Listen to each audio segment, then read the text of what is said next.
زبان سے سخت سست کہنا مراد نہیں ہے. نبی صلی اللہ علیہ وسلم نے کبھی بھی سخت سست الفاظ زبان سے نہ کافروں کو، نہ منافقوں کو، نہ کسی اور کو کبھی آپ نے الفاظ سخت نکالے ہی نہیں. اسی گواہی خود قرآن دیتا ہے.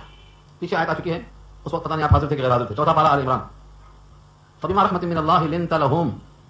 اگر آپ سخت مزاج ہوتے تو یہ عرب کے وحشی بدو آپ کے قریب نہ بھٹکتے. اللہ کے فضل و کرم سے آپ ان کے حق میں نرم ہیں. فبما رحمت من اللہ، اللہ کی رحمت سے آپ نرم ہیں ان کے لیے. لنت لهم، بہت نرم. ولو كنت فظا غلیظ القلب، اگر آپ سخت مزاج تم دخو ہوتے، لن فضوا من حولک، تو آپ کے اطراف جمع نہ ہوتے، بکھر جاتے. تو آپ سختی نہ فرماتے، بلکہ سختی فرمانے والوں کو، طعن و تشریح کرنے والوں کو آپ تنبیہ فرماتے. یہاں تک ایک موقع فرمایا اگر تم میں سے کسی کی باندھی زنا کر لے تو سزا جو زنا کی متعین ہے وہ اس پر نافذ کر دو، لیکن طعنہ زنی اس کے بعد مت کرو. یعنی سزا تو تم نافذ کرو گے ہی، جو زبان سے طعن و تشریح کرتے ہو یہ پسند نہیں فرمایا. سخت سزا جو مقرر ہے وہ سزا نافذ کرو، لیکن زبان سے ان کے اوپر تم طنز مذاق مت کرو. یہاں تک لحاظ فرمایا. اس لیے آپ سختی زبان سے نہیں کرتے تھے. یہاں مراد ہے عملی برتاؤ جس کے وہ مستحق. نرم گفتگو، خود قرآن نے کہا ہے حضرت موسیٰ اور ہارون سے، دونوں پیغمبر ہیں، فرعون کے پاس جاؤ ذرا نرم بات کرو، شاید ان کے دل میں بات اتر جائے. فقولا له قولا لینا، لین نرم، وہی لنتا یہاں بھی ہے. فقولا له قولا لینا لعلہ یتذکر او یخشی، شاید کہ وہ نصیحت قبول کر لے یا اللہ سے ڈر جائے. تو حضرت موسیٰ حضرت ہارون کو حکم ملتا ہے کہ فرعون جیسے آدمی کے سامنے نرم گفتگو کرو. تو سختی سے گفتگو کرنے کا حکم نہ یہاں ہے، نہ آپ نے کیا ہے، نہ وہ مطلوب ہے، نہ اس سے فائدہ. مگر افسوس یہ ہے کہ سخت گفتگو آج مسلمان سے کرتا ہے. یہ پہلو ہمارا بہت عبرتناک ہے. حالانکہ قرآن نے کہا ہے جب مومن ہے اور اس کے لیے عمل صالح ہے تو ہم اس کی محبت دلوں میں اتار دیں گے. ان الذين امنوا وعملوا الصالحات سيجعل لهم الرحمن ودا. یہ ودا کیا ہے؟ یہ محبت. بے شک جو لوگ ایمان لے آئے، عمل صالح اختیار کیا، ہم عنقریب ان کے واسطے رحمان محبت پیدا کر دیں گے. تو مومن کے دل میں محبت ہونا چاہیے، کم سے کم مومن کے لیے. اسی واسطے نبی صلی اللہ علیہ وسلم کو اللہ نے حکم دیا ہے مومنوں کے لیے اپنے شفقت کے بازو جھکا دیجیے. واخفض لهما جناح الذل، ماں باپ کے واسطے بھی کہا گیا ہے شفقت کے بازو جھکا دیجیے. واخفض جناحك للمؤمنين، مومنوں کے واسطے جھکا دیجیے. تو شفقت کرنا، محبت سے پیش آنا نبی صلی اللہ علیہ وسلم کو حکم تھا ایمان والوں کے لیے، ماں باپ کے لیے اور دیگر مسلمانوں کے لیے. آج کتنا معاشرہ بگڑا ہے کہ سختی سے بات کرنا مسلمان سے نہ صرف جائز سمجھتا ہے بلکہ دین کی خدمت سمجھتا ہے. آج جتنے مذاہب ہیں مسلمانوں کا اس میں امتیاز ہے، لیکن جب گفتگو ہوتی ہے چاہے وہ دینی پیشوا ہو، جب ان کی باہم گفتگو ہوتی ہے تو لگتے ہیں کہ وہ دین کی خدمت کرتے ہیں. جب کسی پر سختیاں ڈالتے، زبان پر سختیاں، لب و لہجے میں تلخیاں، ایسا معلوم ہوتا ہے کہ دین کی خدمت ہے. یہ دین کی خدمت نہیں ہے جس سے انتشار پیدا ہو، جس سے مومن سے جدا ہو جائے. مومن تو مومن کے لیے ایک عمارت کی اینٹ کی طرح مضبوطی کا ذریعہ بنتا ہے. حضور پاک کا ارشاد ہے المومن للمومن کالبنیان یشد بعضه بعضا. ایک مومن دوسرے مومن کے لیے اینٹ کی دیوار کی طرح ہے، ہر ایک کو اس طاقت پہنچتی ہے. تو مومن کے لیے اینٹ ہے، مومن کے لیے آئینہ ہے، مومن کے لیے نرم اور شفیق اور مہربان ہے. یہ سب بتایا گیا ہے، سختی سے کرنے کا حکم دیا ہے. آج کوئی بھی اس کی طرف توجہ نہیں کرتا ہے کہ اگر ہمیں باہم مسلمانوں کی اصلاح کرنا ہے اور ہم اگر حق پر ہیں، حق کی دعوت دینا ہے، تو ہمیں وہی نرمی اختیار کرنا ہے جو تمام انبیاء نے کی، خصوصاً سید الانبیاء نے جس کی تعریف اللہ نے کر دی. تو یہاں مراد زبان کی سختی نہیں ہے بلکہ وہ جس رکھ رکھاؤ کے مستحق ہیں عملی طور پر ویسا سلوک کیا جائے. یا ایھا النبی، اے نبی صلی اللہ علیہ وسلم، جاہد الکفار، کافروں سے جہاد کرو. کیسے؟ کفار سے بالسنان، تلواروں سے. والمنافقین، اور منافقین سے جہاد کیجیے آپ باللسان، زبان سے. تعریف کیا منافق کی؟ جس کے دل میں ایمان نہ ہو، اوپر سے ایمان ظاہر کرتا ہے، اسلام میں آ چکا ہوں بولتا ہے، صفوں میں کھڑا ہے، نمازوں میں آیا ہے، مجاہدین کے صفوں میں تیار ہے. اب اس کو آپ تلوار سے کیسے ماریں گے؟ آپ اس کو نرمی کے ساتھ اسلام پیش کریں گے تاکہ جو دل میں شک ہے، زیغ و ضلال ہے، یہ نکل جائے اور اسلام خالص دل میں آ جائے. اس لیے نرمی کے ساتھ پیش آئیں گے. یہ اللہ کے نبی نے حکم پا کر ایسا ہی فرمایا. صحابہ نے کہا فلاں نے ایسا کہا ہے، قابل گردن زدنی ہے. آپ نے کہا لوگ کہیں گے کہ اب تو محمد صلی اللہ علیہ وسلم نے اپنے لوگوں کو ماننا شروع کر دیا ہے، اس لیے اس منافق کو معاف کر دو اور اس کے حق میں جو ہو سکے نصیحت کی باتیں پیش کرو. آج نہیں کل سمجھ جائے منافقوں نے کیا کیا تھا، کیا کہا تھا. اسی رکو میں کچھ باتیں آ رہی ہیں تفصیل کے ساتھ. تو پہلے ترجمہ لفظی دیکھیے، یا ایھا النبی، جو اے نبی صلی اللہ علیہ وسلم، جاہد الکفار، کفار سے مجاہدہ کیجیے بالسنان، والمنافقین، اور منافقین سے مجاہدہ کیجیے باللسان، زبان کے ذریعے. وغلظ علیہم، اور ان پر غلظت کیجیے. وغلظ کے معنی غلظت، سختی. یہ غلظت رافت کی ضد ہے. رافت اور رحمت اور شفقت ایک معنی میں ہے. غلظت اور غلیظ ہونا، سخت ہونا، یہ سب الفاظ ایک طرف. تو سختی کیجیے زبان کے لحاظ سے نہیں، عملی طور پر جس کے بتاؤ ہے. ہوتا یہ تھا کہ نبی صلی اللہ علیہ وسلم ان کا عذر، باوجود کہ آپ سمجھ جاتے تھے کہ یہ جھوٹا عذر ہے، لیکن قبول کر لیتے تھے. حکم یہ ہے کہ نہیں، وہ جس برتاؤ کے مستحق ہیں ان سے ویسا ہی سلوک سختی سے کیا جائے. ومأواہم جہنم، اس حال میں کہ ان کا ٹھکانہ جہنم ہے. دنیا کی سختی ان کے بد عملیوں کے لیے تدارک کافی نہیں ہے، ان کی گستاخیوں کے لیے، ان کی ہیلا سازیوں کے لیے، ان کے مکر و فریب کے لیے یہ دنیا کی غلظت بطور سزا کے کافی نہیں ہے. مأواہم جہنم، ان کا ٹھکانہ تو جہنم ہی ہے. وبئس المصیر، اور وہ بری جگہ ہے. قرآن نے جہاں بھی جہنم کا ذکر کیا ہے آخر میں یہی کہا ہے وبئس المصیر، کہیں کہا وساءت مرتفقہ، سات مسیرہ، اور کہیں فرمایا حبیث شراب، بری ہے پینے کی جگہ، بری ہے رہنے کی جگہ، برا وہ ٹھکانہ. ہر جگہ اللہ نے اس کی مذمت کی ہے، لیکن خواہشات سے اس کو گھیر دیا گیا. جو خواہشات کی اتباع کرے گا اسی مقام تک پہنچے گا.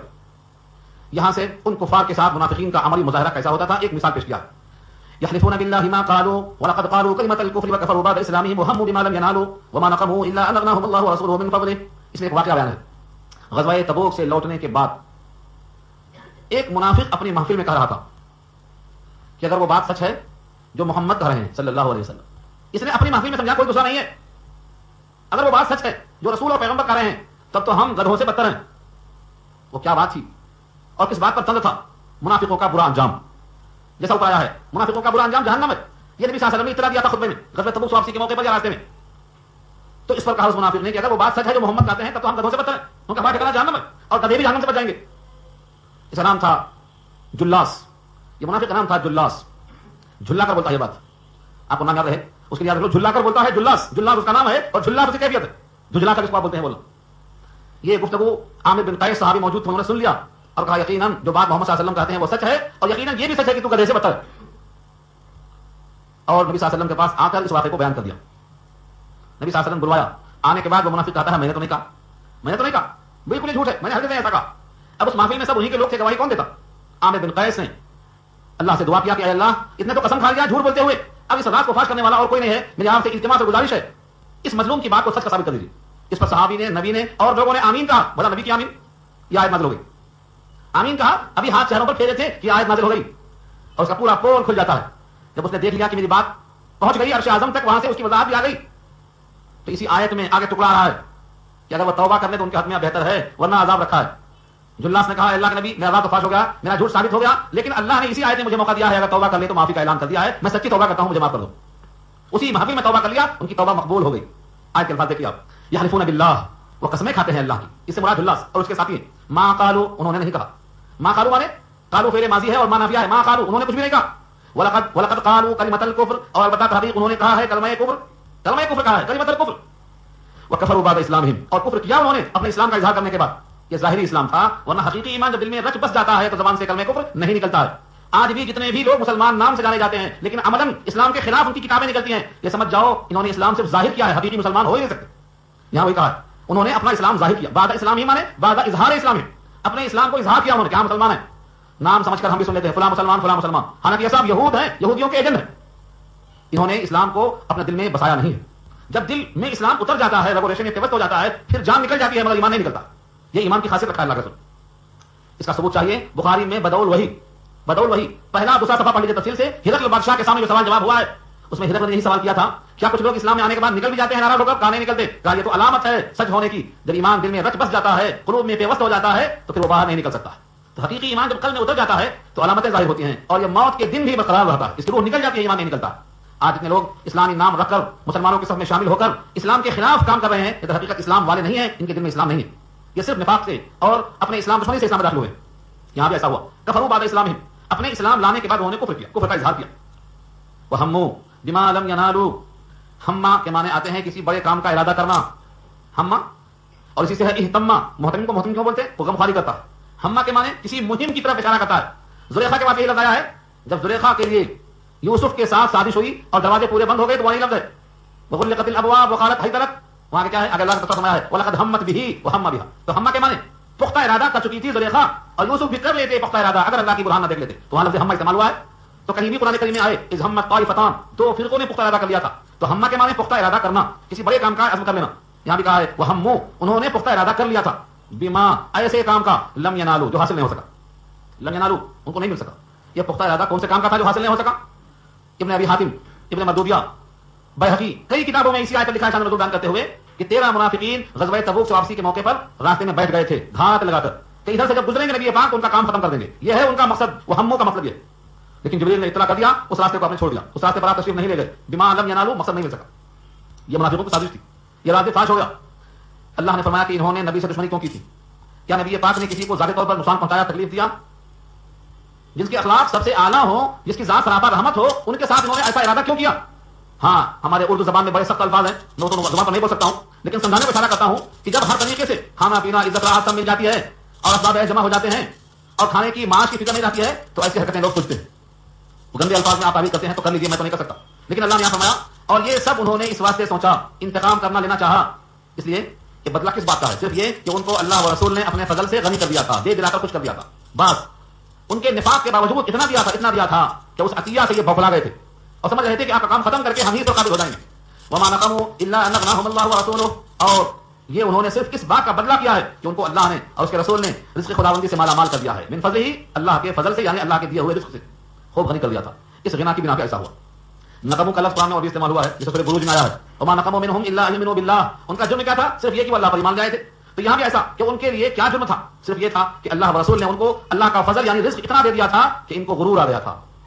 جیسے طائف سے مکہ تک باغات ولید کے تھے، ولید کو بھی غرور ایسے آ گیا تھا جس کا ذکر سورہ مدثر میں اللہ نے کیا ہے.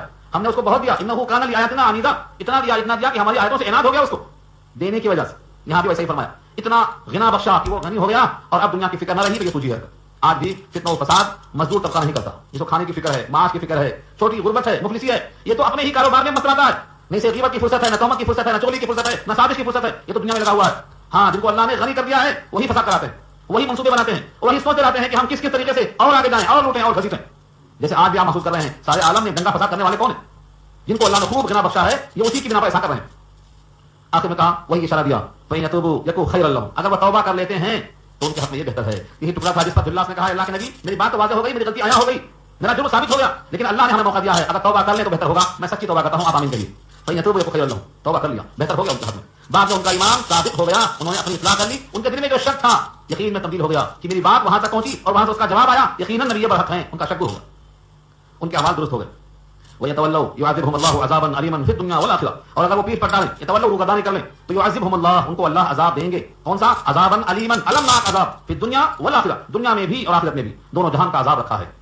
وما لهم في الارض من ولي ولا نصير، اور نہیں ہے ان کے واسطے کوئی دنیا میں زمین میں حمایتی مددگار، کوئی نہیں، ان کی حمایت کرنے والا کوئی نہیں. یعنی ایسے لوگ جن کا انجام یہ ہونے والا ہے. یہاں تک منافقوں کی ایک بات بیان کر دی گئی جو ان کے قول سے متعلق تھی، وعدہ خلافی سے متعلق تھی، نفاق سے متعلق تھی. اب اس کے بعد آیت نمبر 74 75 76 میں ایک عجیب و غریب عملی کیفیت بیان کی جاتی ہے. منافقوں کا عمل بھی دیکھو اسی کی نفاق کی طرف لے جاتا ہے. اس آیت پر لکھا ہے تمام شارحین نے اس آیت کا پس منظر کیا ہے. ایک صاحب تھے، ان کا نام تھا ثعلبی، سے عین لام بے، یہ ثعلبی. یہ نبی صلی اللہ علیہ وسلم کے ساتھ رہتے تھے مسجد نبی کے اندر، لیکن دل میں لوگوں کو دیکھ کر مال کی حرص بہت. آ کر دعا کیا کہ ہم آپ کے ساتھ رہنا نہیں چاہتے، اب ہم چاہتے ہیں کہ آپ دعا کر دیں ہم مالدار ہو جائیں. آپ نے کہا کیا تمہارے لیے میرا نمونہ پسند نہیں؟ اگر میں چاہوں تو سونے کے پہاڑ میرے پیچھے گرے، یہ پورے کے پورے مکے کے اندر جو پہاڑ ہیں سونا بن جائیں، لیکن جب میں اپنے واسطے دعا نہیں کرتا ہوں کیا میرا طریقہ تجھے پسند نہیں؟ تو ہو جاتے تھوڑی دیر کے لیے، لیکن وہی پھر رکھ لگائے نہیں آپ دعا کر دیجیے، ایک بار دو بار تین بار آپ دعا کر دیجیے میں مالدار ہو جاؤں. اگر مجھے اللہ نے مال دے دیا تو میں مال میں اللہ کا حق ادا کروں گا اور اللہ کے بندوں کا حق ادا کروں گا، اور مال میں بخل نہیں کروں گا دنیا کے وعدے. جیسے آج ہمارے زمانے میں ہر تمنا کرتا ہے یہ ہو گیا تو یہ کروں گا، وہ ہو گیا تو یہ کروں گا، لیکن وہ ہونے کے بعد میں یہ کرتا نہ وہ کرتا، تو دل میں تمنا. نبی صلی اللہ علیہ وسلم نے منع کیا مگر وہ اصرار کرتا تھا. بالآخر آپ نے دعا کر دیا. نبی صلی اللہ علیہ وسلم کی دعا کے بعد ان کا مال بڑھنا شروع ہوا. بکریاں مال ہیں، وہاں بکریاں ہیں، اونٹ ہے، گھوڑے ہیں، یہی مال تھا اس زمانے میں. بکریوں سے بچے پیدا ہونے شروع ہوئے، اتنا مال آ گیا کہ جو گھر تھا، جو ان کا مکان تھا وہ تنگ ہو گیا تو مدینہ چھوڑ کر شہر کے باہر دینا پڑا تاکہ وہاں جا کر ان کی بکریاں، ان کے اونٹ، ان کے دمبے، ان کے گھوڑے وہاں رہ سکے. اب وہاں سے 5 وقت نماز کو آنا ان کے بس سے باہر ہو گیا، صرف جمعہ پڑھنے آتے تھے. اس کے بعد اور مال بڑھتا گیا تو وہ مکان جو قریب تھا شہر کے وہ بھی ناکافی ہوا اور دور جانا پڑا. اب وہاں سے نہ جمعہ ہے نہ جماعت ہے، جمعہ بھی ختم جماعت بھی ختم. آپ احوال پوچھتے، لوگ بولتے کہ اس کا مال ابل پڑا اور مال کے ساتھ زمین ناکافی ہو گئی، دور جانا پڑا، اس لیے آپ کے ساتھ آپ کی صحبت میں آنا جانا مشکل ہو گیا. اسی موقع پر آیت نازل ہو گئی کہ جن لوگوں کے پاس مال ہے ان سے لو اور جن کے پاس مال نہیں ہے ان کو دو. آیت آگے آ رہی ہے اسی صورت میں انشاءاللہ، خذ من اموالہم صدقۃ، یہ آیت ہے آگے آ رہی ہے اسی صورت میں ہے، سورۃ توبہ میں وہ آیت نازل ہو گئی. نبی صلی اللہ علیہ وسلم نے 2 آدمیوں کو بھیجا، ایک سلیمی کے پاس جاؤ اور ایک ثعلبی کے پاس جاؤ، دونوں سے زکات لے آؤ. لکھ کر کے دے دیا آپ نے، 40 بکری میں 1 بکری، 5 اونٹ میں 1 اونٹ، اصول ہے اس کا، فقہ کتابوں میں لکھا ہوا ہے. جیسے چاندی کا نصاب ہے، سونے کا نصاب ہے، ایسے بکری کا، گھوڑے کا، اونٹ کا، سب کا نصاب ہے، الگ الگ ہے. 7.5 تولہ سونا لیکن چاندی 52 تولہ ہو گئی نا. ایسے ہی 5 اونٹ میں زکات واجب ہے لیکن بکریاں 40 ہو تو ایک واجب ہے.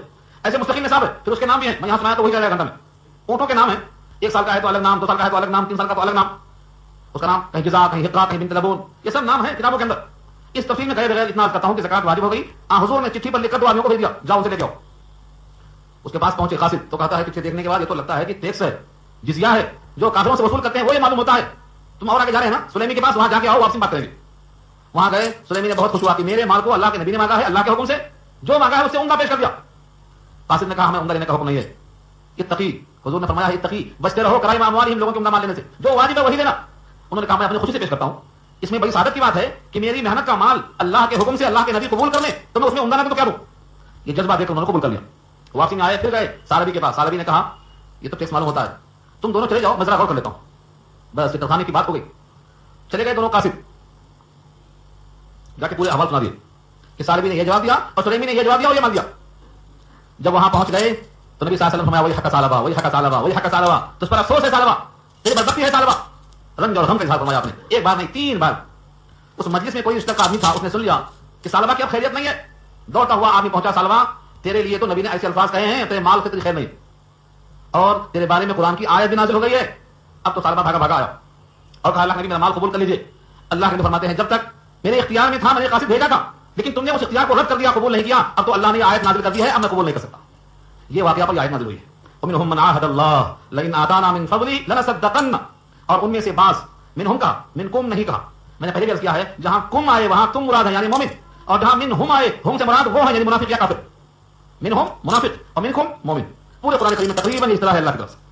یہاں بھی کہا منہم, اور انہی میں سے یعنی منافقوں میں سے, من عاہد اللہ, بعض وہ ہیں جنہوں نے اللہ سے عہد کیا, معاہدہ کیا, ایگریمنٹ کیا. کیا؟ لئن آتانا من فضلہ, اگر آپ نے ہم کو دیا اپنا فضل یعنی رزق میں کثرت, لنصدقن, تو ہم ضرور بھی ضرور صدقہ دیں گے.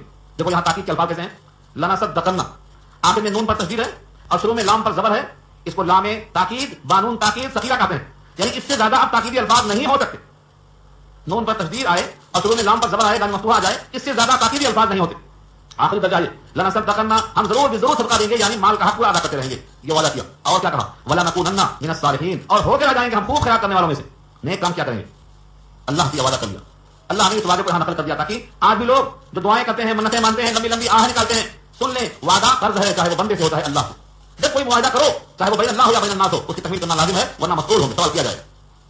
فلما آتاهم من فضله بخلوا به, جب اللہ نے ان کو اپنا فضل رزق دے دیا تو انہوں نے اس کے ساتھ بخل کیا. بخلوا به, بخل کیا. وتولوا, اور پیٹ پلٹا لیا. وهم معرضون, اور وہ ہو گئے اعراض کرنے والے. منہ پھیرنا, طوطا کشمی کرنا, اسی سے معرضون, اعراض کر جانا, منہ پھیر دینا. اب اس کی سزا کیا ہوگی, سزا بتا دیا اللہ نے. وہ منافق تھا, اسی واسطے نہ اللہ کے حکم کی اہمیت تھی, نہ نبی کے حکم کی اہمیت تھی, نہ نبی کے قاتل کی اہمیت تھی, واقعی مال کی اہمیت تھی. پہلے تو نفاق تھا, اللہ نے اس نفاق کو اور مضبوط کر دیا. اب وہ نفاق قیامت تک دل میں جمع دیا, اب نکل نہیں سکتا. فعاقبهم نفاقا في قلوبهم, ڈال دیا. عاقبهم, عقب کے معنی آتے ہیں کے, پچھلے حصے کو عقب کہتے ہیں. عاقبهم کے معنی اب اس کے پیچھے لگا دیا, یہ مطلب ہوا. فعاقبهم نفاقا, نفاق کو ان کے پیچھے لگا دیا. کہاں ڈالا, في قلوبهم, ان کے دل میں. کب تک, الى يوم يلقونه, اس دن تک جس دن میں یہ اللہ سے ملاقات کرنے والے. اب کوئی چانس ہدایت کرنے والے. کیوں سزا اتنی سخت کیوں, بما اخلف اللہ.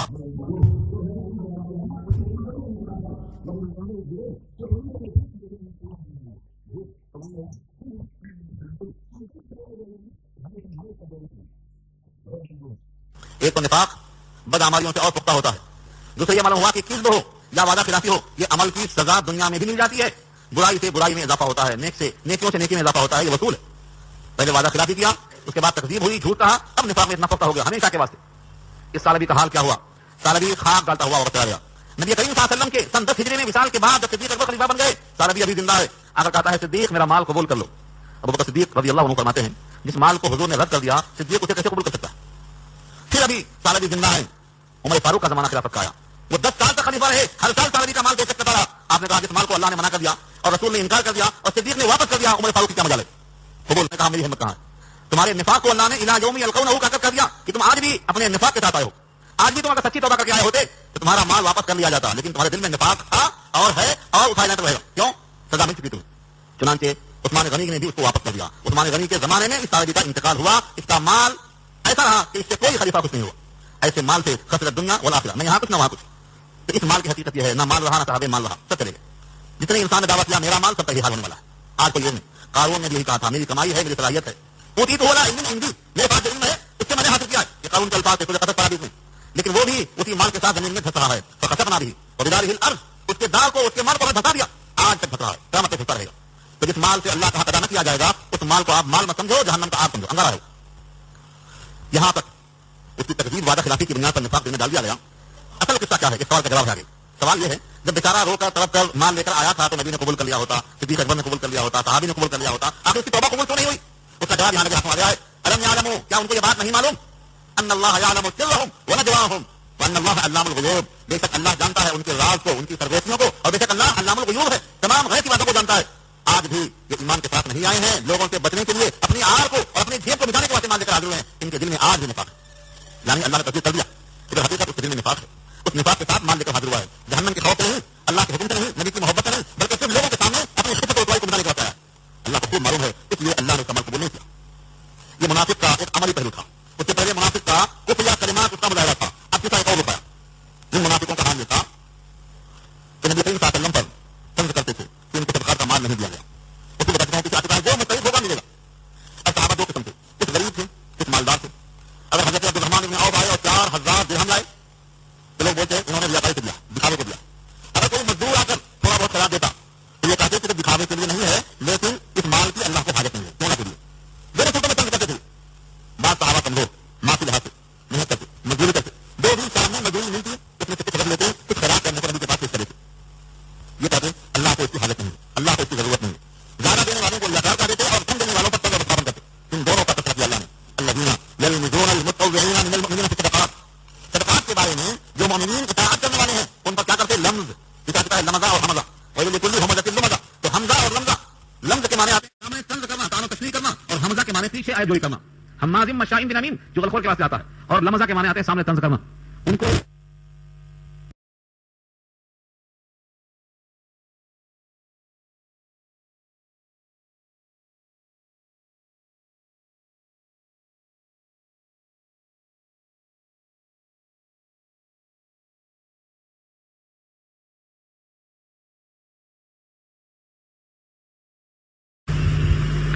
سورۃ توبہ 10واں پارہ آیت.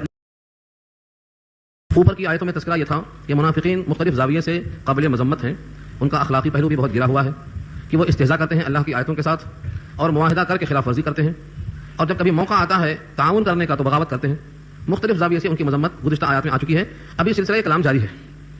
اس آیت میں ان منافقین کا تذکرہ کیا گیا ہے کہ غزوہ تبوک میں جب وہ پیچھے رہ گئے اور نبی کریم صلی اللہ علیہ وسلم صحابہ کو لے کر جنگ کی طرف جا چکے تو اب گھروں میں بیٹھ کر خوشیاں مناتے ہیں کہ اچھا ہوا ہم لوگ نہیں پھنسے، کیونکہ گرمی کا موسم ہے، شدید گرمی ہے، جھلسا دینے والی لو ہے اور پھل پک چکے ہیں. کتنا اچھا ہوا کہ ہم لوگ اس مشقت سے اپنے آپ کو بچانے میں کامیاب ہو گئے، خوشیاں منا رہے ہیں. یہ سمجھ رہے ہیں کہ ہم اس جنگ سے اپنے آپ کو بچا کر بہت کامیاب ہو گئے. یہ خبر نہیں ہے کہ اللہ و رسول کی مخالفت کر کے دھوکہ دے کے عین وقت پر پیچھے ہٹ جا کر دنیا کی آگ سے تو بچ گئے لیکن جہنم کی آگ سے قریب ہو گئے. یہ انہیں خبر نہیں ہے. یہی اس آیت کا عنوان. فرح المخلفون بمقعدهم خلاف رسول اللہ. خوش ہو رہے ہیں. فرحہ خوش ہونا. فرحہ یفرحو کے معنی آتے ہیں خوش ہونا، مگن ہو رہے ہیں. کون؟ المخلفون. مخلفون جمع ہے، واحد ہے مخلف، جو پیچھے چھوڑ دیا گیا اس کو مخلف کہتے ہیں. بظاہر ایسا معلوم ہوتا ہے پیچھے رہ جانے والے یہ خوش ہو رہے ہیں کہ ہم نبی کی مخالفت کر کے بچ گئے. حقیقت یہ ہے لفظ مخلف بتا رہا ہے کہ ان کو اللہ نے اس کار خیر سے محروم کر دیا ہے. نبی کے ساتھ سفر اور اللہ کے دین کی خاطر غزوہ میں شریک ہونا یہ بہت بڑا اعزاز تھا. لگتا ہے کہ یہ لوگ خود پیچھے ہٹ گئے، مگر ایسا نہیں ہے. اللہ نے ان کو اس سعادت سے محروم کر دیا. یہ ہے مخلف، چھوڑ دیے گئے. کتنا بدبخت ہوگا وہ شخص جو نبی کی صحبت سے اور اللہ کے راستے میں نکلنے سے اور اپنے جان اور مال کو اللہ کے پاس دینے سے گریز کر کے خوش ہو رہا ہے. تو در حقیقت یہ محروم القسمت ہے، لیکن سمجھتا ہے کہ ہم خوش ہو گئے. متروک ہے. مخلف مانے متروک، چھوڑا ہوا، اللہ کے راستے میں قبول نہیں بلکہ متروک ہے، اس کو مخلف کہا. فرح المخلفون خوش ہو رہے ہیں پیچھے رہ جانے والے. بمقعدہم اپنے بیٹھ رہنے سے. مقعد کہتے ہیں بیٹھنے کی جگہ کو، یہاں مصدر میمی ہے. اپنے بیٹھ رہنے سے خوش ہو رہے ہیں. خلاف رسول اللہ، رسول اللہ کے خلاف. خلاف کے معنی پیچھے، خلاف کے معنی مخالفت، خلاف کے معنی ان کو چھوڑ کر جن کے ساتھ جانا تھا. اللہ کے رسول کے ساتھ رہنے کی سعادت، اللہ کے راستے میں نکلنے کی سعادت، اس گرمی کی مشقت کو جھیلنے کی بنا پر جہنم سے بچنے کی سعادت، جس اللہ نے جان اور مال دیا ہے اسی کو اس جان اور مال کو پیش کرنے کی سعادت، یہ کتنی بڑی سعادت تھی. مگر یہ مخالفت رسول میں بیٹھ رہنے کو خوش ہو کر سمجھ رہے ہیں کہ اچھا کر رہے ہیں. یہ ہے ان کے دل کی خرابی. سچ ہے کہ بخار میں کڑوا لگتا ہے گڑ بھی. جب فطرت بدل جاتی ہے تو نبی کی صحبت خراب لگتی ہے. آج کتنے لوگ ترستے ہیں نبی کی صحبت کے لیے، کتنے ترستے ہیں جان اور مال کی قربانی پیش کرنے کے لیے، مگر یہ گھر میں بیٹھ کر گرمی سے بچ گئے، مشقت سے بچ گئے، مال کے خرچ کرنے سے بچ گئے، اس پر خوش ہو رہے ہیں. وَكَرِهُوا أَن يُجَاهِدُوا بِأَمْوَالِهِمْ وَأَنفُسِهِمْ فِي سَبِيلِ اللَّهِ. وَكَرِهُوا ناگواری محسوس کر رہے ہیں کہ وہ جہاد کریں اپنے مال سے، مال کی جمع اموال، وَأَنفُسِهِمْ اور اپنی جان سے، فِي سَبِيلِ اللَّهِ اللہ کے راستے میں. یعنی اللہ کے راستے میں اپنی جان اور مال سے مجاہدہ اور مشقت کو پسند نہیں بلکہ ناگوار سمجھ رہے ہیں. 2 صفتیں ہو گئی. تیسری وَقَالُوا لَا تَنْفِرُوا فِي الْحَرِّ. خود بھی نہیں گئے اور ساتھیوں سے کہہ رہے ہیں لا تنفروا، تم بھی مت نکلو، فی الحر، شدید گرمی میں. اتنی شدت کی تمازت اور سوزش ہے، تم اس میں کہاں جا رہے ہو مرنے کھپنے کے لیے، تم بھی مت نکلو. وقالوا لا تنفروا فی الحر. تو 3 خرابیاں ان کی. ایک تو نبی کے ساتھ جانے کے بجائے پیچھے رہ جانے پر خوشیاں منا رہے ہیں. اللہ کے دیے ہوئے جان اور مال کو اللہ کے راستے میں جہاد کے ذریعے خرچ کرنے کے بجائے اس پر ناگواری محسوس کر رہے ہیں. اور تیسرے خود لوگوں کو بھٹکا رہے ہیں. ہم تو ڈوبے ہیں صنم، تم کو بھی لے ڈوبیں گے، ہم تو ہیں پیچھے، تم بھی مت جاؤ، تم بھی گرمی کے بہانہ کر کے گھر میں بیٹھ جاؤ. یہ 3 قسم کا ان کا عمل ہے. یہ 3 صفتیں بتائی گئی ہیں. اللہ نے اوپر کی دونوں صفتوں کے جواب میں کچھ کہنے کے بجائے تیسری صفت کا جواب صاف صاف دے دیا ہے جو علامت ہے دوسری تمام باتوں کے جواب کا. کیا ہے؟ قل کہہ دو نار جہنم اشد حرا. جہنم کی آگ زیادہ سخت ہے گرمی کے لحاظ سے. تم نے دنیا کی آگ اور دنیا کی تپش اور دنیا کی تیز دھوپ سے مخالفت رسول کر کے گھر میں بیٹھ گئے اور تم سمجھنے لگے کہ تم بچ گئے. اگر واقعی تمہیں گرمی سے بچنا ہے، شدت سے بچنا ہے، تو سنو اس کے مقابلے میں تم پر جو جہنم کی آگ واجب ہو گئی ہے وہ زیادہ شدید ہے، اشد ہے. آگے فرمایا لو کانوا یفقہون، کاش کہ وہ بات سمجھ لیتے. لو حرف لو کے معنی کاش. اور یفقہون فقہ یفقہ کے معنی سمجھنا، فقیہ کہتے ہیں جو سمجھے، فقیہ النفس کہتے ہیں جس کے دل میں اللہ تعالیٰ وہ سمجھ عطا فرمائے کہ وہ فقہ کے قریب ہو جائے، وہ فقیہ النفس کہلاتا ہے۔ لو کانوا یفقہون، کاش وہ بات سمجھ لیتے۔ کیا سمجھایا گیا؟ عارضی دھوپ کی شدت سے بچ گئے، دائمی شدت میں پڑ گئے، سورج کی دھوپ سے بچ گئے، جہنم کی آگ میں پڑ گئے، نبی کی مخالفت میں سمجھتے رہے کہ دنیا میں ہم آباد ہو گئے، چند دن دنیا میں تو تم خوش رہیں گے، اس کے بعد ہمیشہ تمہیں رونا ہی پڑے گا۔ ایک روز کا رونا ہو تو رو کر قرار آئے، ہر روز کے رونے کو کہاں سے جگہ آئے؟ تم یہ آگ کے واسطے پریشان ہو گئے، وہاں کی آگ تو روز کی رہے گی۔ طرف طرف کا کہیں گے ایک دن مہلت دے دو عذاب کی تخفیف کر کے، پورے لوگ مل کے کہیں گے یخفف عنا یوما من العذاب، عذاب میں ایک دن تخفیف کر دو، تو وہاں تو عذاب میں تخفیف بھی نہیں ہوگی۔ اس شدت میں تم پڑ گئے نبی کی مخالفت کر کے، پھر تم خوشیاں مناتے ہو، تمہیں خوشیاں نہیں منانا ہے، تمہیں تو چند دن ہنسنا ہے اس کمرے میں بیٹھ کر، اس کے بعد جیسے ہی مرو گے جہنم میں جا کر رونا پڑے گا۔ اس لیے آگے فرمایا چاہیے کہ روئیں زیادہ، ہنسیں کم۔ فلیضحکوا قلیلا ولیبکوا کثیرا، یہ نتیجہ ہے فلیضحکوا، اس کا مادہ ضحکہ، ضحک کے معنی ہنسنا، یہ امر مجہول ہے۔ فلیضحکوا چاہیے کہ وہ ہنسیں، کتنا؟ قلیلا، تھوڑا، جتنا دنیا میں جینا باقی ہے۔ لڑنے کے لائق ہو گئے تو مطلب یہ ہے کہ زندگی کا 2/3 تو چلا گیا، آخر کا 1/3 بڑھاپے میں گزرنے والا ہے، چند دن اور ہنس لو۔ فلیضحکوا قلیلا، تھوڑے دن دنیا میں اور جینا ہے، ہنس لو، کتنا ہنستے۔ اس کے بعد ولیبکوا کثیرا، چاہیے کہ وہ خوب روئیں، ولیبکوا بکاء اس کا مادہ ہے، اور کثیرا خوب روئیں، یعنی جو دنیا میں ہنسنا چاہتا ہے وہ آخرت میں روئے گا، جو نبی کی مخالفت میں خوش ہو رہا ہے، اللہ کے راستے میں جان چرا رہا ہے اور جو لوگوں کو بھٹکا رہا ہے، یہ سمجھے دنیا میں چند دن ہنسنا ہے، اس کے بعد تو دائمی طور پر رونا پڑے گا۔ اتنا روئیں گے کہ ان کی آنکھوں کے آنسو اتنا زیادہ بہیں گے، لوگ کہتے ہیں کہ اس میں کشتیاں چلائیں گے، اتنا روئیں گے، کیونکہ اللہ نے کہا ہے بہت روئیں۔ مفسرین لکھتے ہیں کہ یہاں امر ہے لیکن معنی میں خبر کے ہے، ہاں آج ہنس رہے ہیں یہ، کل روئیں گے، یہ خبر کے معنی میں ہے۔ مفسرین کہتے ہیں کہ الفاظ تو امر کے ہیں لیکن معنی میں خبر کے ہیں، آج ہنس رہے ہیں کل روئیں گے۔ پھر امر کی شکل میں کیوں ہے؟ اس لیے ہے کہ گویا یہ اللہ کا حکم ہو چکا ہے، یہاں ہنس لو وہاں رونا ہے۔ اسی واسطے احادیث میں آتا ہے کثرت الضحک تمیت القلب، زیادہ ہنسی دل کو مردہ کر دیتی ہے، اسی واسطے کہا گیا۔ اور جس کو آخرت کی فکر لگ گئی وہ ہنسے گا کیسے؟ جس کو مرنے کا یقین ہے اسے ہنسی کیوں آتی ہے؟ جسے قبر میں اتارے جانے کا احساس ہے اسے ہنسی کیوں آتی ہے؟ جسے پرسرات پہ گزرنے کی فکر ہے اسے ہنسی کیوں آتی ہے؟ جس کو جہنم کے عذاب کا یقین ہے اسے ہنسی کیوں آتی ہے؟ جس کو معلوم ہے کہ یہ دنیا فانی ہے، اس پر خوش ہو کر جو دنیا آنے والی ہے وہ لا فانی ہے، اس کے زوال کی کوئی شکل نہیں ہے، پھر اس پر خوش ہونے کی کیا وجہ ہے؟ اس لیے فرمایا رونا زیادہ چاہیے، ہنسنا کم چاہیے۔ یہ ہے تو ان کے لیے کہ زیادہ روئیں گے اور ہنسیں گے کم، لیکن اس سے اشارہ ملتا ہے کہ بہتر یہی ہے کہ آدمی زیادہ تر نہ ہنسے۔ نبی صلی اللہ علیہ وسلم کبھی ہنستے تھے تو تبسم فرماتے تھے، مسکراتے تھے، کہا لگا کر کبھی نہیں ہنستے تھے، کبھی آپ نے ایسا نہیں ہنس دیا الا ماشاءاللہ۔ چند مثالیں ملتی ہیں کہ آپ کی زبان میں چھوٹی زبان ہوتی ہے جس کو ہم حلق کہتے ہیں، کہوا کبھی نظر نہیں آیا، ایسا ہنستے تھے آپ۔ کیوں؟ ہمیشہ اس بات کا احساس ہوتا تھا کہ اللہ کے سامنے ہوں، اللہ کے سامنے ہوں اور اللہ میرے مالک ہیں، اللہ سے جو معرفت آپ کو حاصل تھی وہ کس کو حاصل ہے؟ فرماتے تھے نبی صلی اللہ علیہ وسلم کہ تم میں سب سے زیادہ میں اللہ سے معرفت رکھتا ہوں، اسی لیے تم میں سب سے زیادہ میں اللہ سے ڈرتا ہوں۔ سب سے زیادہ ڈر کس کو تھا؟ اللہ کا، اللہ کے نبی کو تھا۔ کیوں؟ معرفت کی بنیاد پر، جو جتنا پہچانے گا اللہ کو اتنا ہی اللہ سے ڈرے گا۔ کیسا ڈر؟ سانپ کی طرح نہیں، بچھو کی طرح، شیر کی طرح نہیں، جیسے کوئی بیٹا باپ سے ڈرتا ہے، عظمت کے ساتھ، اکرام کے ساتھ، جلال کے ساتھ، تقدس کے ساتھ، کبریائی کے ساتھ، محبت و عظمت کے ساتھ، اس طرح سے اللہ اور اللہ کے نبی کے درمیان تعلق تھا۔ کسی نے کہا ہے دو عالم سے کرتی ہے بیگانہ مجھ کو، عجب چیز ہے لذت آشنائی۔ جب تک بندہ اللہ کی لذت آشنا ہونے کی نہیں جانتا تب تک دو عالم کی طرف متوجہ ہوتا ہے، لیکن جب اللہ کی آشنا یعنی جاننا اور پہچاننے کی لذت سے واقف ہو گیا تو اب کسی کے تعارف کی اسے لذت نہیں آتی۔ جس بندے کو اللہ سے آشنا ہونے کی لذت مل گئی وہ غیر اللہ سے آشنائی کو چاہے گا نہیں۔ غیر اللہ سے چاہت اس بات کی دلیل ہے کہ ابھی اس کو اللہ کی آشنائی نہیں ملی۔ تو دو عالم سے کرتی ہے بیگانہ مجھ کو، عجب چیز ہے لذت آشنائی۔ اللہ سے معرفت کی لذت حاصل کرنے کی فکر کرو، رونا بند ہو جائے گا۔ رونا زیادہ کیوں آئے گا؟ ہنسی اور رونے پر لکھا ہے کسی نے، ہمیں بچوں کے رونے سے یہی معلوم ہوتا ہے بہت روتا ہے دنیا میں جو معصوم ہوتا ہے۔ بچہ معصوم ہوتا بہت روتا، اور انبیاء معصوم ہوتے سجدے میں گھنٹوں روتے۔ تو جو معصوم ہوتا ہے وہ اللہ کی طرف متوجہ ہو کر روتا ہے، لیکن جن کا دل سخت اور شقی ہو جاتا ہے وہ گناہ کر کے بھی ہنستے کہا مارتے رہتے ہیں۔ یہاں حکم ہے چاہیے کہ وہ لوگ زیادہ روئیں اور ہنسیں کم، یہ ان کا نتیجہ ہے اور انجام ہے۔ کس وجہ سے؟ فرمایا جزاء بما كانوا يكسبون، یہ بدلہ ہے اس کا جو وہ کرتے تھے، ان کے کرتوت کا بدلہ ہے۔ کیا کرتوت تھے؟ ابھی عرض کیا میں نے، ایک تو نبی کی مخالفت کر کے خوش ہونا، جان اور مال اللہ کے راستے میں کھپانے کو ناگوار سمجھنا، لوگوں کو گرمی کی شدت سے واقف کرا کے ان کو بھٹکانا، یہ 3 جرم ہے جس کی بنیاد پر یہ بدلہ ملا ان کو کہ کچھ دن اور ہنسے دنیا میں، اس کے بعد ان کو رونا ہی لکھا ہے۔ جس دن فرشتہ ان کو پکڑے گا اس کے بعد سے رونا ہی رونا رہے گا ان کو۔ جزا ہے، جزا مانے بدلہ، بما كانوا يكسبون، ان کے کرتوت کا جو کیا کرتے تھے، جو کمایا ہے انہوں نے۔ ایک سزا ہوئی ابھی اس آیت میں، ایک سزا اور ہے جو بڑی روحانی ہے، بڑی معنوی ہے۔ یہ سزا اتنی لطیف ہے کہ اس کو سمجھنا پڑے گا۔ فَإِذْ رَجَعَكَ اللَّهُ إِلَىٰ طَائِفَةٍ مِّنْهُمْ فَاسْتَأْذَنُوكَ لِلْخُرُوجِ فَقُل لَّن تَخْرُجُوا مَعِيَ أَبَدًا وَلَن تُقَاتِلُوا مَعِيَ عَدُوًّا إِنَّكُمْ رَضِيتُم بِالْقُعُودِ أَوَّلَ مَرَّةٍ فَاقْعُدُوا مَعَ الْخَالِفِينَ۔ بس اگر آپ کو اللہ واپس لائے بسلامت غزوہ تبوک سے، یہ مطلب ہے فَإِذْ رَجَعَكَ اللَّهُ، بس اگر اللہ آپ کو غزوہ تبوک سے واپس لائے یعنی بسلامت آپ تشریف لائیں مدینے میں، پھر إِلَىٰ طَائِفَةٍ مِّنْهُمْ، ان میں سے ایک گروہ کی طرف، یعنی منافقوں میں سے ایک گروہ کی طرف، کیوں کہا ہو سکتا ہے بعض کا آنے تک انتقال ہو جائے، بعض کہیں منتقل ہو جائیں، ان میں سے کچھ لوگوں کی طرف آپ آئیں اور پھر کبھی کوئی لڑنے کا موقع آئے، پھر کوئی جنگ درپیش ہو، فاستأذنوک للخروج، تو یہ لوگ آپ سے اجازت چاہیں گے آپ کے ساتھ نکلنے کی، خروج نکلنے کی۔ فقل، تو اے نبی ان سے آپ کہہ دیجئے لن تخرجوا معي ابدا، تم میرے ساتھ کبھی بھی مت نکلو، ہرگز ہرگز، لن کے معنی ہرگز ہرگز، تم میرے ساتھ کبھی بھی نہیں نکل سکتے. یہ تو اوپر سے تم کہہ رہے ہو، اوپر سے آ کے جمع کرتے ہو، حقیقت یہ ہے تمہارے دل میں آج بھی پختہ ارادہ نہیں ہے، تم میرے ساتھ ہرگز نہیں نکل سکتے. ولن تقاتلوا معي عدوا، اور ہرگز ہرگز تم قتال نہیں کر سکو گے میرے ساتھ کسی دشمن سے، کبھی بھی میرے ساتھ نکل کر میرے ساتھ رہ کر دشمن سے مقابلہ تم نہیں کر سکو گے. کیوں؟ تمہارے دل میں یہ ہے ہی نہیں، تمہارے دل میں یہ عزم ہے ہی نہیں، یہ جذبہ ہے ہی نہیں، تم تو زبان سے خالی خوش کرنے کی باتیں کر رہے ہو. دلیل انکم رضیتم بالقعود اول مرہ، تم تو بیٹھک پر راضی ہو گئے تھے پہلی بار، تم گھر میں بیٹھ رہنے پر راضی ہو گئے تھے پہلی بار، اب دوبارہ تمہیں اس عزم کا چسکا کہاں سے لگ گیا کہ نکلنا چاہتے ہو میرے ساتھ؟ پہلی ہی بار معلوم ہو گیا ہے تمہارے دل میں کیسی عظمت ہے اللہ رسول کی، پہلی بار معلوم ہو چکا ہے تمہارے اندر کتنا بزدلی اور حماقت ہے. انکم رضیتم، تم تو راضی ہو چکے ہو بالقعود، بیٹھک لینے پر، اول مرہ، پہلی بار. فقعدوا، اب بیٹھے رہو، مع الخالفین، پیچھے رہ جانے والوں کے ساتھ بیٹھ جاؤ، تمہاری اب ہمیں حاجت نہیں ہے. اس سزا کیسی ہے؟ احساس ہے اس کا؟ یہ سزا مانوی ہے، یعنی اس 3 غلطی کی وجہ سے نبی کے ساتھ جانے کے لائق ہمیشہ کے لیے نہیں رہ گئے، لسٹ سے خارج کر دیا اللہ نے. تم مجاہدین اسلام کی فہرست سے خائف الگ، اب مجاہدین کے ساتھ تمہارا نام اللہ کے ہاں نکل چکا ہے، نبی کی صحبت کے غائب تم نہیں ہو سکتے ہو، تم میں یہ طاقت نہیں، حوصلہ نہیں ہے کہ تم جان اپنی کھپا کر کسی دشمن سے مقابلہ کر سکو.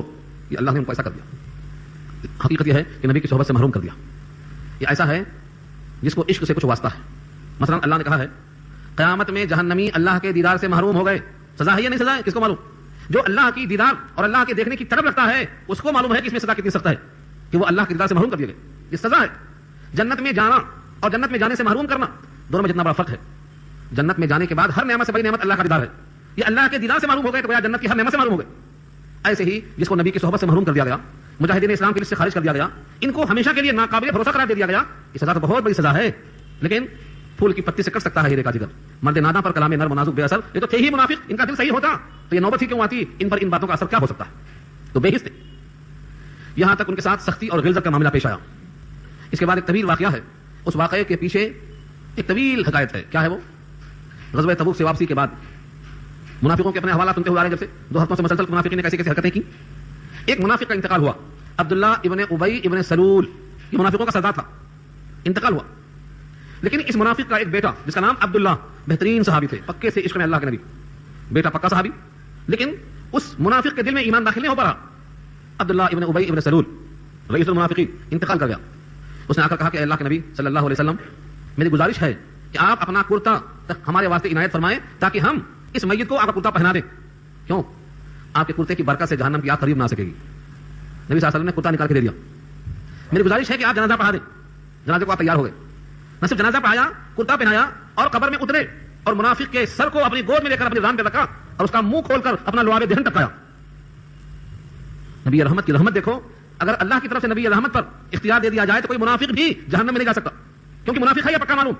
لیکن آپ اسے کرتا دے رہے ہیں، جنازہ کی نماز پڑھ رہے ہیں، اس کے حق میں اللہ سے استغفار کر رہے ہیں اور اس کے منہ میں لعاب دہن ٹپکا رہے ہیں اور اپنی گود فراہم کرتے ہیں سر رکھنے کے لیے. اس یہ سب ہونے کے بعد دفن کر دیا. جنازے کی نماز پڑھنے جب آگے بڑھتے ہیں آپ تو جناب عمر آپ کا دامن پکڑ کے بولتے ہیں اے اللہ کے رسول، یہ تو منافق تھا، میری رائے یہ ہے کہ جنازہ آپ اس کا مت پڑھائیے. جناب عمر بڑے سخت تھے، شدید تھے اسلام کی غیرت میں، دامن پکڑ لیتے ہیں، مگر آپ نے کہا مجھے اللہ نے اختیار دیا ہے، استغفر لهم او لا تستغفر لهم، استغفار کرو یا نہ کرو، مطلب یہ ہے کروں یا نہ کروں، مجھے اختیار دیا ہے لہذا میں اپنا اختیار استعمال کروں گا. نماز پڑھایا. نماز پڑھانے کے بعد ابھی مصلی سے ہٹے بھی نہیں تھے، یہ آیت نازل ہو گئی ہے جو آپ کے سامنے آ رہی ہے، آیت نمبر 84، ولا تصلی علی احد منهم مات ابدا ولا تقم على قبره انهم كفروا بالله ورسوله وماتوا وهم فاسقون. یہ آیت نازل ہوئی. حضرت عمر کی تعین میں جو بہت سی آیتیں آئی ہیں ان میں سے ایک آیت یہ بھی نوٹ کریں آپ. کیا حکم ہے؟ ولا تصلی، اور آپ مت نماز پڑھائیے، علی احد منهم، ان میں سے کسی پر، مات جو مر جائے، احدا ابدا کبھی بھی، آج کے لیے نہیں ہمیشہ کے لیے کسی منافق کی نماز جنازہ آپ نہ پڑھائیں. نہ صرف جنازے کی نماز نہ پڑھائیں، ولا تقم علی قبره، اس کی قبر پر آپ کھڑے بھی نہ ہوں. کتنی غلظت ہے احکام الہی میں، کتنی شدت ہے. جو اللہ کا نہ ہو، اللہ کا محبوب اس کا کیسے ہو سکتا ہے؟ تمہیں چاہیں، تمہارے چاہنے والوں کو بھی چاہیں، میرا دل مجھ کو لوٹا دو، یہ سودا ہو نہیں سکتا. کیسی شان ہے اللہ کی، جو میرا نہیں ہے وہ تیرا کیسے ہو سکتا؟ تو میرا محبوب، میں تیرا محبوب، جو میرا نہیں ہو سکتا ہے وہ تیرا کیسے ہو سکتا ہے؟ لہذا جو میرا وفادار نہیں ہے وہ تیرا وفادار نہیں ہو سکتا. اس لیے قبر پر کھڑا بھی ہونا منع کر دیا. انہم کفروا باللہ، یہی ہے ریزن، انہم کفروا باللہ ورسولہ، بے شک انہوں نے کفر کیا ہے اللہ کے ساتھ اور اس کے رسول کے ساتھ، وماتوا، اور مر گئے، وہم فاسقون، اس حال میں کہ وہ فاسق ہی ہیں، حالت فسق میں موت آ گئی ہے. لہذا آپ اس جرم کو محسوس کیجئے، کبھی بھی قبر پر کھڑے مت ہو جائیے. یہ پس منظر ہے. اس میں 2 باتیں یاد کرنے کی ہیں جو آیت میں نہیں ہیں لیکن تصور میں لاؤ. تو آپ پیچھے جا کر غزوہ بدر میں جھانک کر دیکھو، بڑے قیدی آئے تھے، اس میں سے ایک قیدی حضرت عباس بھی تھے جو نبی کے چاچا تھے، کافروں کے ساتھ جنگ میں آئے تھے، قیدی بنا کر لائے گئے تھے. لکھتے ہیں اصحاب سیر، میری رائے ہے سیرت المصطفیٰ پڑھ لو آپ لوگ، نبی کی سیرت ایک بار تو پڑھو کسی کتاب میں، میرے نبی کی زندگی کیسی گزری, ایک کتاب پڑھو کم سے کم سیرت النبی پر. لکھتے ہیں اصحاب سیر, نبی صلی اللہ علیہ وسلم کے چاچا آئے بدر میں قیدی بنا کر, ان کے جسم پر کپڑا نہیں تھا, چچا کو ننگا بدن دیکھ کر غیرت آئی, اونچے قد کے تھے, کسی کا کرتا آپ کو نہیں آتا تھا. عبداللہ ابن ابی ابن سلول اس منافق کا جسم لمبا تھا, اسی کا کرتا آپ کو آ سکا تھا. اس کرتے کا احسان لینا آپ نے پسند نہیں فرمایا, اس کرتے کا آپ نے بدلہ یہاں دے کر صاف کر دیا. نبی صلی اللہ علیہ وسلم انصاف میں, عدل میں, مساوات میں کیسا کرتے تھے آپ کو اس کا اندازہ نہیں ہے. صفیں درست کرتے ہوئے جنگ کی, کسی کے جسم کو لکڑی لگ گئی, اس صحابی نے کہا انصاف چاہیے مجھے اور میں بھی آپ کے جسم پر لکڑی ماروں گا. آپ نے کہا فوراً انتقام لے لو. انہوں نے کہا میرا جسم ننگا تھا, آپ نے فوراً کپڑا ہٹا دیا. وہ صحابی تو آپ سے چمٹنا چاہتے تھے, اس لیے کہا ایسا. جیسے ہی بدن آپ نے کھولا دوڑ کر چمٹ گئے, کہا مجھے صرف آپ کی محبت نے بتا کر دیا تھا تاکہ جہنم کے آگ سے میں بچ جاؤں. یہ شدت محبت کی صحابہ کی. اس طریقے سے مگر نبی کا انصاف تقاضا کرتا ہے کہ کوئی بھی ہو تقاضا کرنے والا تعجب نہیں, انصاف کے واسطے حاضر. ہر صحابی کی ہر تاریخ پڑھ لو, کسی صحابی نے عدل کو نہیں چھوڑا تو امن تھا. آج سارے جگہ پر امن اسی واسطے ہے کہ کوئی حاکم عدل و انصاف نہیں قائم کر رہا ہے. دنیا کی کوئی حکومت انصاف پر مبنی نہیں ہے, محض اس واسطے امن قائم نہیں ہوتا ہے. امن قائم ہونے کا ایک ہی راستہ ہے کہ حاکم عادل ہو جائے. اور حاکم عادل کیوں نہیں ہوتا ہے؟ کیونکہ ہم اللہ کو راضی کرنے والے نہیں بن سکے. جب تک اکثریت اللہ کو راضی نہ کرے گی ہمارے حاکم عادل نہیں بن سکیں گے. یہ بطور سزا کے ہم پر مسلط ہے. تو نبی صلی اللہ علیہ وسلم نے نماز جنازہ پڑھایا اور یہ حکم آ گیا. سوچا آپ نے نبی کا لعاب دہن, نبی کی نماز جنازہ میں کیا دعا پڑھا ہوگا؟ اللہم اغفر لحینا ومیتنا پڑھا, یہی تو دعا ہے. یعنی اللہ سے مغفرت مانگا اپنی, مردوں کی, زندوں کی, مردوں کی, عورتوں کی, حاضر کی, غائب کی, چھوٹوں کی, بڑوں کی, یہی تو مانگا. اس کے باوجود جو حکم آتا ہے وہ یہ آتا ہے کہ آپ ایک بار استغفار کریں یا 70 بار استغفار کریں, چونکہ انہوں نے کفر کیا ہے لہذا اللہ ان سے راضی نہیں ہو سکتا. یہ ہے سزا. جو لوگ کہتے ہیں ہم کفر کرتے جائیں گے, شرک کرتے جائیں گے اور پھر کچھ کر کے ایسا نکل جائیں گے, اس میں بڑی عبرت ہے. اللہ کے نبی کی نماز جنازہ ہے, یعنی آپ نے نماز جنازہ پڑھایا ہے تو کیسی دعا پڑھی ہوگی؟ آپ کا جسم کا لگا ہوا کپڑا کفن بن رہا ہے, آپ کا لعاب دہن اس کے منہ کا جز بن رہا ہے. اس کے باوجود اللہ راضی نہ ہو تو کون کیا کر سکتا ہے؟ اس لیے واضح پیغام دیا ہے کہ ان کے مال سے اور ان کی اولاد سے آپ کو تعجب نہ ہو. یہ فاسق ہیں, فاسق ہو کر مریں گے, اللہ راضی نہیں ہوگا. ان کے پاس اگر مال اولاد زیادہ ہیں تو سنو کیوں ہیں. ولا تعجبک اموالهم واولادهم, تمہیں تعجب نہ ہو ان کے اموال سے اور نہ ان کی اولاد سے. انما یرید اللہ, اس کے سوا کچھ نہیں کہ اللہ ارادہ کر رہے ہیں ان يعذبهم بها فی الدنیا, اللہ ان کو عذاب دے انہی مال اولاد کے ذریعے سے دنیا میں. کوئی سوچ سکتا ہے اولاد سے دنیا میں عذاب, مال سے دنیا میں عذاب کیسا ہوتا؟ کوئی سوچ سکتا؟ تھوڑا توجہ چاہیے آپ کی, بہت آسانی سمجھ میں آئے گا. ایک تو ہے نفس کا غنا, نفس ہمارا غنی ہے, مال سے غنا نہیں آتا. بہت سے لوگ بہت مال والے ہوتے لیکن حرکتیں کرتے فقیروں جیسی. کیوں؟ ان کے دل میں غنا نہیں آتی. اصل غنا ہے نفس کا غنا. کہتے ہیں تم کسی کے مال پر نگاہ مت ڈالو, سب سے غنی تم بن جاؤ گے, اغنی الناس بن جاؤ گے. اور تمہارے پاس کروڑوں ہے لیکن سب کے مال پر نگاہ ہے, کیسے آ جائے, کیسے بچ جائے, کیسے مل جائے, تو تم تو بڑے فقیر نکلے. تم سے بڑا فقیر کون ہو سکتا؟ غنی وہ ہے جو اپنے مال میں خوش رہے, فاقے میں خوش رہے, ایک مالک سے خوش رہے, ایک رزاق پر راضی رہے, ایک دینے والے سے مانگتا رہے.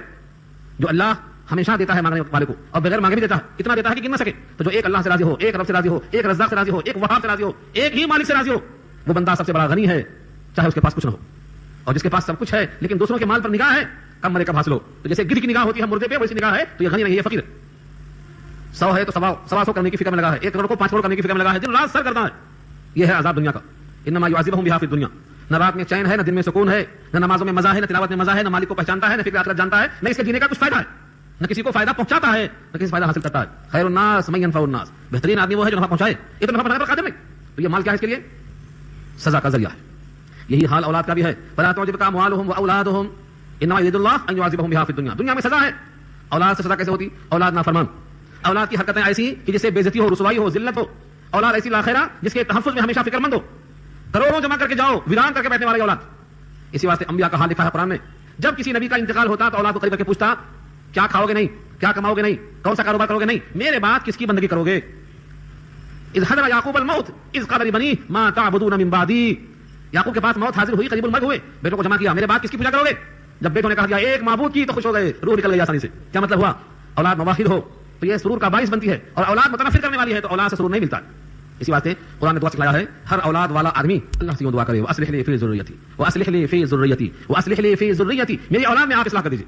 انی تبت الیک, میں توبہ کرتا ہوں آپ کی طرف, وانی من المسلمین, اور میں آپ کا وفادار ہوں. کیوں کہا؟ اولاد میں اصلاح یعنی ان کو سنوارنا یہ بہت بڑا کارنامہ ہوگا. جس کی اولاد سنور جائے, نیک ہو جائے, دنیا بھی جنت ہے, آخرت بھی جنت ہے. اور جس کی اولاد نہ سنورے, زینہار اسقرین بد زینہار وقنا ربنا عذاب النار, دنیا بھی جہنم ہے, آخرت بھی جہنم ہے. تو اللہ فرماتے ہیں ان کے مال اولاد پر تعجب نہ کرو, کیونکہ وہ خود صاحب ایمان نہیں ہے, دنیا کے حریص ہیں, اس لیے ان کا مال, ان کی اولاد دنیا میں سبب عذاب ہے ان کے لیے. وتزهق انفسهم وهم کافرون, اور ان کا دم نکلے گا اس حال میں کہ وہ کافر رہیں گے. تزهق ذہوق, نفس کا ہلاک ہونا, جان کا نکلنا, کافر ہو کر ہی مریں گے. تو دنیا کے ساتھ عافیت مانگو, اولاد کے ساتھ صالحیت مانگو. کیسی اولاد چاہیے؟ پورے قرآن کریم میں جہاں دعا ہے اولاد کی, کیا دعا ہے, کیا کہا زکریا نے؟ رب هب لی من لدنک ذریۃ طیبہ. یہ طیبہ کو صفت لگایا. اولاد اگر طیبہ نہیں ہے تو زندگی اجل ہو جائے گی. حضرت ابراہیم کہتے ہیں رب حبلی من الصالحین، نیک بچہ. کیوں نیک بچہ؟ وہی تصور دماغ کے اندر ہے.